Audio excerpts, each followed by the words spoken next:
AP deputy CM Pawan Kalyan కీలక నిర్ణయం తీసుకున్నారు. మాజీ మంత్రి పెద్దిరెడ్డి రామచంద్రారెడ్డి కుటుంబానికి మంగళంపేట అడవి మధ్యలో ఉన్న భూమి వారసత్వంగా ఎలా వచ్చిందో తెలుసుకోవాలని ఆ శాఖ అధికారులను ఆదేశించారు.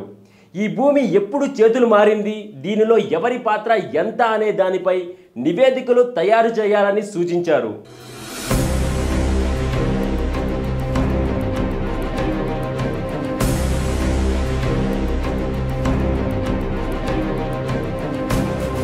డెబ్బై 77 ఎకరాల అటవీ భూమిని వాళ్ళు అన్యాక్రాంతం జరిగింది అధ్యక్ష. పెద్దిరెడ్డి రామచంద్రారెడ్డి ఆయన కుటుంబ సభ్యుల చేతిలో ఉన్న అటవీ భూములపై పవన్ సమీక్ష నిర్వహించారు. తాజాగా పెద్దిరెడ్డి ఆక్రమించిన అటవీ భూములపై సంబంధించిన సంచలన వీడియోను పవన్ కళ్యాణ్ విడుదల చేశారు.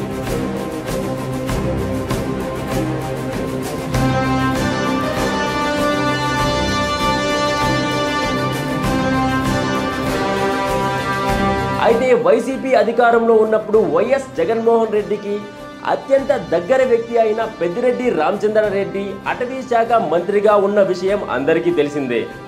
అయితే ఆ 5 ఏళ్ల సమయంలో మంత్రి పెద్దిరెడ్డి రామచంద్రారెడ్డి వందల ఎకరాల అటవీ భూములను ఆక్రమించారని అనేక మంది ఆరోపణలు చేశారు.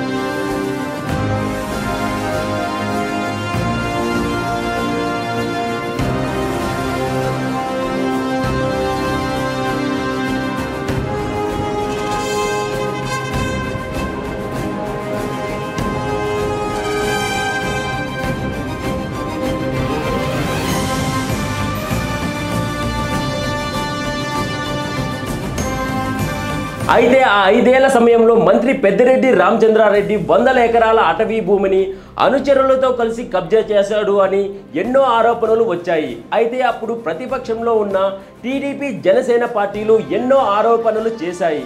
అలాగే పవన్ కళ్యాణ్ గారు కూడా ఎన్నో సందర్భాల్లో పెద్దిరెడ్డి రామచంద్రారెడ్డి భూ కబ్జాలపై విమర్శలు చేశారు.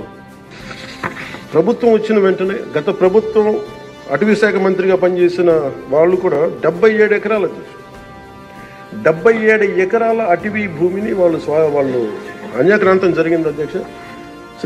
గౌరవ ముఖ్యమంత్రి నారా చంద్రబాబు గారి నాయకత్వంలో తిరిగి 77 ఎకరాలు మనం సీజ్ చేయడం జరిగింది అధ్యక్ష. తిరిగి దాని తగ్గ శిక్షలు పడేలాగా చర్యలు తీసుకుంటాం అధ్యక్ష. ఇక కూటమి ప్రభుత్వం అధికారంలోకి వచ్చిన తర్వాత స్వయంగా డిప్యూటీ సీఎం అయిన పవన్ కళ్యాణ్ గారు అటవీ శాఖ మంత్రిగా కూడా అవ్వడం వల్ల పెద్దిరెడ్డి రామచంద్రారెడ్డి వైసీపీ నాయకుల కబ్జా ఆరోపణలపై తాజాగా చర్యలు తీసుకోవడం మొదలుపెట్టారు.